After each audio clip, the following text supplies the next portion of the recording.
गुरु प्रेमियों, आपने गुरु स्टोरीज के पिछले एपिसोड में सुना कि कैसे ओशो के शिक्षक तक उनके अद्वितीय क्षमता और प्रतिभा को पहचानने लगे थे। अगर हम प्रोफेसर और दार्शनिक श्री कृष्ण सक्सेना साहब की बात करें तो उनकी पारखी नजर का कमाल था कि उन्होंने ओशो जैसे हीरे की सही पहचान कर ली। डॉक्टर सक्सेना का ओशो के साथ रिश्ता सिर्फ विश्वविद्यालय तक सीमित न रहकर कई वर्षों तक बना रहा। एक समय पर वे ओशो के मित्र तक बन गए। यह उनके उदार व्यक्तित्व का परिचय देता है, वरना मनुष्य का अहंकार ऐसा होने नहीं देता। कुछ खोकर ही कुछ पाया जा सकता है। यहाँ सक्सेना साहब ने कुछ खोकर बहुत कुछ पाया। गुरु प्रेमियों, ओशो ने अक्सर अपने प्रवचनों में कहा है कि सच्ची मित्रता इस धरती पर सबसे बड़ी पूंजी है। ओशो कहते हैं कि मित्रता का मतलब है कोई और अब अपने से ज्यादा महत्वपूर्ण हो गया है। ओशो आगे कहते हैं, प्रेम में खुद को मिटाना होता है, जैसा कि श्री राधा ने श्री कृष्ण प्रेम में किया कि अब दो न रहे, बस एक ही, बस तुम। वहीं मित्रता में स्वयं के रहते दूसरा ज्यादा महत्वपूर्ण हो जाता है, जैसा कि श्री कृष्ण और अर्जुन के बीच हुआ। श्री कृष्ण अर्जुन के लिए पार्थी तक बन गए। ओशो कहते हैं, जहां प्रेम बांधता है वहीं मित्रता स्वतंत्र करता है। गुरु प्रेमियों, आज की गुरु स्टोरी उस विशेष व्यक्तित्व पर है जो कई वर्षों तक ओशो के साथ सखा के रूप में रहे, जो निसंदेह ओशो के घनिष्ठ मित्रों में से एक हैं। वे हैं स्वामी सुखराज भारती। एक ऐसा नाम जिसे सुनते ही मन आदर भाव और प्रेम से भर जाता है। स्वामी सुखराज का जन्म 1934 में हुआ, जो ओशो रजनीश के जन्म से 3 साल बाद का है। उम्र के इस छोटे अंतर के चलते स्वामी सुखराज ने कई महत्वपूर्ण पल अपने घनिष्ठ मित्र ओशो के साथ बिताए, जो हर गुरु प्रेमी के लिए अमूल्य हैं। आज हम उन्हीं में से कुछ प्रसंग आपके साथ साझा करेंगे। यह बात तब की है जब ओशो और स्वामी सुखराज स्कूल में साथ पढ़ते थे। यह बात 1940 के दशक की रही होगी। वह एक छोटी सी कक्षा थी। दोनों बच्चे साथ साथ स्कूल जाते थे। स्वामी सुखराज के अनुसार तब भी ओशो, जो चंद्रमोहन जैन के नाम से पुकारे जाते थे, मन के बड़े पक्के थे। वे हमेशा खिड़की के पास वाली जगह पर बैठते थे, जहां से आकाश दिखता था। जब भी वे शिक्षक की बातों से उब जाते, जो हमेशा ही होता था, तो वे खिड़की के बाहर आकाश को ताकने लगते। कई बार मास्टर जी नाराज भी होते और चिल्ला पड़ते, पर बालक चंद्रमोहन पर इसका कोई असर न होता। दोनों बच्चे स्लेट पर लिखते। जहां स्वामी सुखराज गणित या हिंदी या भूगोल पर नोट्स लिखते, वहीं चंद्रमोहन अर्थात ओशो चित्र बनाते, जिनमें गाय, बैलगाड़ी, घोड़ा या तोता होता। स्वामी सुखराज कहते हैं कि ओशो उस उम्र में भी बड़े अच्छे चित्रकार थे। उनके चित्रों को देखकर बहुत आनंद आता था। गुरु प्रेमियों, इस वक्त आप अपनी स्क्रीन पर जो चित्र देख रहे हैं, वह बालक ओशो का बनाया हुआ एक दुर्लभ चित्र है, जिससे ओशो की कलाकारी का परिचय मिलता है। गुरु प्रेमियों, कई लोग शायद यह न जानते होंगे कि ओशो एक उत्कृष्ट चित्रकार थे। ओशो के बनाए कई चित्रों का इस्तेमाल उनकी किताबों के मुख्य पृष्ठ पर हुआ। ओशो के चित्रों में रंगों का अद्भुत खेल देखने को मिलता है, जो बड़ा ही मनोहारी है। ऐसा लगता है मानो इन चित्रों के द्वारा ओशो ध्यान का संदेश दे रहे हों। बहरहाल, हम कहानी पर लौटते हैं। हम यह कह रहे थे कि बालक सुखराज को ओशो के चित्रों को देखकर बड़ा आनंद मिलता। जैसा कि मित्रों में अक्सर होता है, कई बार बालक सुखराज ओशो चंद्रमोहन से पूछते, मोहन, तुम कक्षा में मास्टर पर ध्यान क्यों नहीं देते? तब बालक ओशो जवाब देते, इसमें ध्यान देने लायक है ही क्या? जो भूगोल मास्टर पढ़ा रहे हैं वह रहेगा ही नहीं।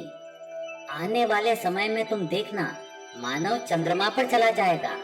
लोग घर बैठे ही यंत्रों द्वारा एक दूसरे से संपर्क कर सकेंगे। ऐसे में बोर्ड पर बने कुछ भूगोल की रेखाओं का क्या मतलब?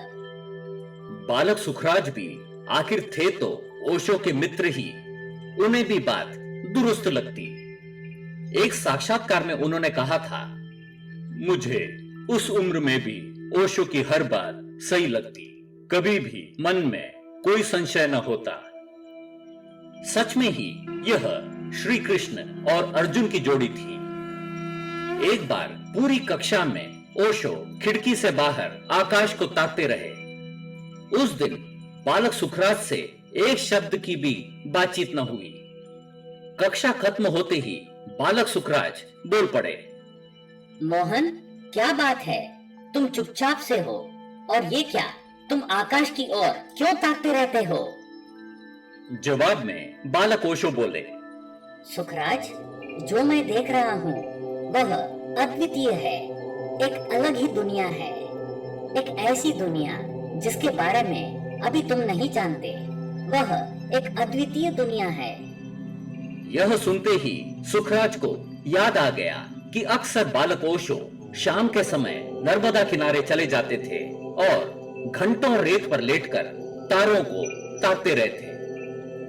बालक ओशो मुस्कुरा दिए और बोले, सुखराज, इस पृथ्वी और ब्रह्मांड के कई रहस्य हैं जो अभी हमसे छुपे हुए हैं, जिन्हें बोलकर समझाया नहीं जा सकता। इसे स्वयं देखकर ही जाना जा सकता है। सुखराज बोल पड़े, मोहन, क्या मैं इसे देख सकता हूँ? बालक ओशो बोले, अवश्य, क्यों नहीं? तभी सुखराज बीच में ही बोल पड़े, पर हम तो धरती पर हैं, अद्वितीय दुनिया कैसे जाएंगे? बालक ओशो ने जवाब दिया, सही है, इसके लिए हमें विमान की आवश्यकता होगी जो कल ठीक इसी समय पर हमें लेने आएगा। हम उस विमान की मदद से जाएंगे। यह सुनते ही बालक सुखराज की खुशी का ठिकाना न रहा। उन्हें ज्ञात था कि चंद्रमोहन अर्थात ओशो व्यर्थ में कुछ कहते ही नहीं। अगर उन्होंने ये बात कही थी कि विमान की मदद से अलग दुनिया में जाएंगे तो ऐसा ही होगा। वे अभी सुन ही रहे थे कि बालक ओशो बोले, परंतु सुखराज, ऐसी बातें सभी को नहीं बताई जाती। ध्यान रहे, यह बात किसी और से न कहना। सुखराज समझ गए। उनके अंदर खुशी के फव्वारे छूट रहे थे। घर पहुंचते ही माताजी ने पूछा, बेटा सुखराज, कहाँ रह गए थे? इतनी देर हो गई। आओ, हाथ मुंह धोकर खाना खा लो। जब माता थाली लगा रही थी, वहीं बालक सुखराज को रह रहकर इसका स्मरण होता कि कल इसी वक्त पर वे ओशो के साथ एक अलग दुनिया की सैर पर निकलेंगे। माँ खाना परोस रही थी और साथ साथ देर से न आने की बात दोहरा रही थी। क्या करता है ये लड़का? सुखराज अपनी ही दुनिया में खोए हुए थे। यह देखकर माँ ने बालक सुखराज के कंधों को पकड़कर कहा, बेटा सुखी, कहाँ खोया हुआ है? सुन रहा है ना मैं क्या कह रही हूँ? तभी बालक सुखराज बोल पड़े, माँ, कल खाने पर मेरी प्रतीक्षा न करना। मैं मोहन के साथ विमान से एक अलग दुनिया देखने जा रहा हूँ। मुझे आने में देर हो सकती है, अतः अभी से बता रहा हूँ। माँ ने इसे सुनकर भी बालक की कल्पना समझकर अनसुना कर दिया। दूसरे दिन ठीक समय पर दोनों बालक उसी स्थान पर पहुंच गए। काफी प्रतीक्षा के बाद भी कोई विमान नहीं आया। बालक ओशो लेटे लेटे आकाश को ताक रहे थे। अचानक ही वे उठ गए और बोले, चलो चलते हैं, अब विमान नहीं आएगा। यह सुनते ही बालक सुखराज का मन टूट गया।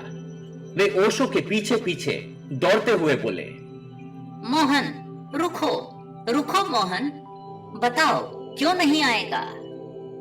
बालक ओशो ने जवाब दिया, क्योंकि तय समय से ज्यादा हो चुका है, कहीं कुछ हुआ है। बालक सुखराज की तरफ मुड़ते हुए ओशो बोले, अच्छा कहो, कहीं तुमने यह बात किसी से कही तो नहीं? बालक सुखराज बोले, मोहन, माँ कहती थी देर से न आना, तब मैंने उन्हें बता दिया कि हम आज विमान से अद्वितीय दुनिया की सैर पर जाएंगे। बस माँ के अलावा किसी से नहीं कही। सुनते ही बालक ओशो ठिठक कर रुक गए और बोले, सुखराज, मैंने कहा था ना, यह बात सिर्फ तुम्हारे और मेरे बीच में रहनी चाहिए। खैर, अब यह नहीं होगा। गुरु प्रेमियों, कौन जानता है कि अगर स्वामी सुखराज जी ने यह बात माता जी को न बताई होती तो क्या होता। परंतु एक बात तय है, बालक ओशो इस बात को कहते वक्त गंभीर थे। गुरु प्रेमियों, जिस प्रकार भगवान श्री कृष्ण के बाल लीलाओं का हम आज भी आस्वादन करते हैं, उसी प्रकार ओशो के बाल सखा स्वामी सुखराज के द्वारा हमें ओशो की बाल लीलाओं का परिचय मिलता है। स्वामी सुखराज ओशो के साथ पूरे स्कूल काल में 10वीं तक साथ रहे, जब तक ओशो गादरवारा छोड़कर जबलपुर न आ गए। कुछ वर्षों बाद स्वामी सुखराज भारती मध्य प्रदेश के सतधारा नामक छोटे शहर में आकर बस गए, जहां उन्होंने ऑटोमोबाइल का एक गराज डाला और व्यापार करने लगे। सतधारा नर्मदा नदी के किनारे पर बसा एक छोटा सा शहर था। स्वामी सुखराज वहां करीब 14 साल रहे। गर्मी की छुट्टियों में जब ओशो उनसे मिलने पहुंचे तो उन्होंने स्वामी सुखराज से कहा, सुखराज, यह कार्य तुम्हारे जैसे प्रतिभावान व्यक्ति के लिए उपयुक्त नहीं है। तुम जीनियस हो और यह कार्य एवरेज है। तुम्हें अपने व्यक्तित्व के अनुरूप कार्य करना चाहिए। यह सुनकर स्वामी सुखराज थोड़े असमंजस में पड़ गए। अभी कुछ ही दिन हुए थे कि उन्होंने यह व्यापार अपने हाथों में लिया था। व्यापार जम चुका था, गराज नामी था। 14 वर्ष की कड़ी मेहनत के बाद यह संभव हो सका था। अचानक इसे कैसे बदलें? परंतु ओशो की बात तो मानना ही था। खैर, इस घटना के कुछ दिनों बाद वे अपने परिवार के साथ समय बिताने गादरवारा आ पहुंचे। सब ठीक चल रहा था कि उन्हें खबर पहुंची कि नर्मदा नदी में बाढ़ आई है, जिससे पूरा शहर तबाह हो गया। कई घर बह गए। सुखराज जी का गराज भी बह गया था। काफी आर्थिक नुकसान हुआ था। इस घटना को याद करते हुए स्वामी सुखराज जी कहते हैं, शायद इसीलिए मेरे मित्र ने मुझे व्यवसाय बदलने की बात कही थी। खैर, इसके बाद जो हुआ वह सिर्फ ओशो के मित्र स्वामी सुखराज जी ही कर सकते थे। उन्होंने अपनी धर्मपत्नी और परिवार के अन्य सदस्यों को बाढ़ से होने वाले व्यावसायिक नुकसान के बारे में खबर सुनाई। सभी सदस्य सदमे में थे। सब कुछ बह गया था। लाजमी है, सदस्य दुखी थे।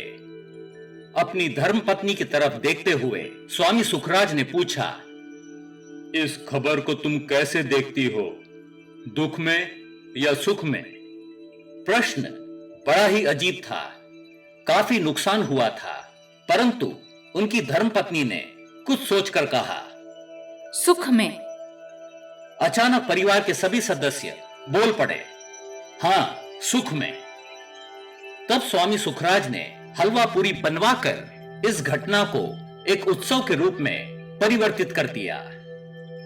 गुरु प्रेमियों, परमात्मा के प्रति ऐसा समर्पण भाव एक मिसाल है। 1980 के दशक में स्वामी सुखराज अपने परम मित्र ओशो से मिलने पूना आश्रम पहुंचे।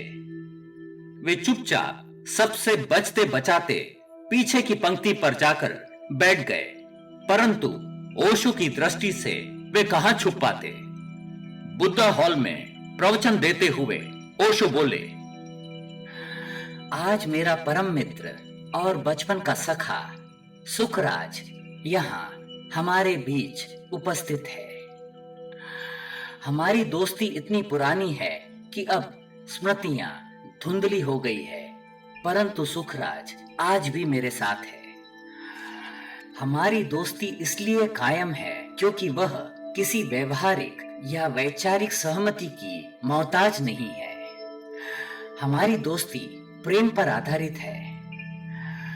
उसे इससे कोई फर्क नहीं पड़ता कि मैं क्या कहता हूं और क्या करता हूं। वह मेरा बड़ा ही प्यारा मित्र है। गुरु प्रेमियों, इस गुरु स्टोरी को सुनने के बाद अनायास ही श्री कृष्ण और सुदामा के आपसी प्रेम की कहानी याद आ जाती है। उनका ओशो के प्रति समर्पण और सखा प्रेम हम सभी गुरु प्रेमियों के लिए एक उदाहरण है। 1970 और 80 के दशक में जहां ओशो की ख्याति पूरे विश्व में बढ़ रही थी, वहीं भारत में उन्हें अलग अलग नामों से पुकारा जा रहा था। उनके विषय में मनगढ़ंत बातें फैलाई जा रही थी। ऐसे में ओशो के कई मित्र उनसे अलग हो गए, परंतु स्वामी सुखराज अपने बाल सखा के साथ बने रहे। कई कठिनाइयों के बाद भी उन्होंने ओशो का साथ कभी नहीं छोड़ा। उनके लिए ओशो हमेशा ही ज्यादा महत्वपूर्ण रहे। गुरु प्रेमियों, मित्रता में अहंकार को मिटाना होता है, जो स्वामी सुखराज भारती ने करके दिखाया। गुरु प्रेमियों, आज भी जहां उनका निवास स्थान है, वह उसी धरती का टुकड़ा है जहां कभी दोनों मित्र घंटों बैठा करते थे, जहां बालक ओशो बोलते थे और बालक सुखराज सुनते थे।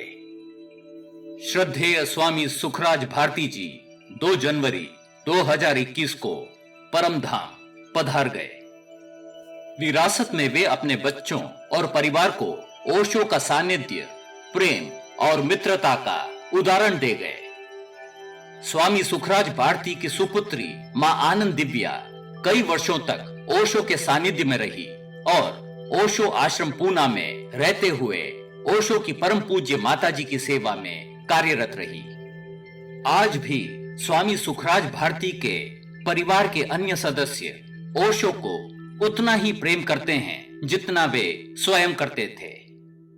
हम ऐसे परम सखा स्वामी सुखराज भारती को हृदय से प्रणाम करते हुए उनके पूरे परिवार की मंगल कामना करते हैं। हम हमारे सद्गुरु ओशो के चरणों में सादर प्रणाम करते हैं। गुरु प्रेमियों, अगर आपको आज की गुरु स्टोरी अच्छी लगी है तो कृपया लाइक करें, सब्सक्राइब करें और बेल आइकॉन को दबाना ना भूलें। हम आगे भी आपके लिए ऐसे कई अन्य गुरु स्टोरीज लाते रहेंगे। आपके सहयोग और प्रोत्साहन के लिए धन्यवाद।